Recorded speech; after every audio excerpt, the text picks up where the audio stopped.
कल्याणमध्ये जयदीप आपटेच्या घरी सिंधुदुर्ग पोलीस दाखल झाले आहेत। 3 तासांपासून पोलिसांकडून आपटेच्या कुटुंबियांची चौकशी केली जाते। शिवरायांच्या पुतळ्याबाबत पोलिसांकडून सखोल चौकशी सुरू आहे, तर पुतळा बनवलेल्या कारखान्यात सुद्धा पोलिसांनी सखोल चौकशी केल्याची माहिती समोर येते। आताची सगळ्यात मोठी आणि महत्त्वाची बातमी, जयदीप आपटे शिल्पकार ज्याने शिवरायांचा पुतळा बनवला होता, मात्र तो पुतळा काही महिन्यातच कोसळला आणि यानंतर राज्यभरामध्ये संतापाची लाट उसळली।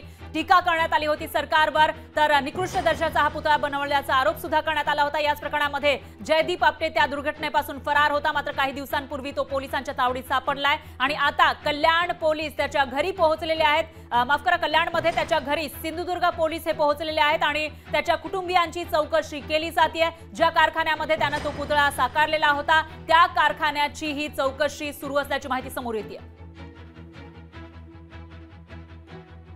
त्यामुळे आता या चौकशीतून नेमकं काय समोर येणार याकडे सगळ्यांचं लक्ष आहे, राज्यभरातील लोकांचं लक्ष लागलेलं आहे, कारण या दुर्घटनेनंतर राज्यभरात संतापाची लाट उसळल्याचं दिसून आलं होतं।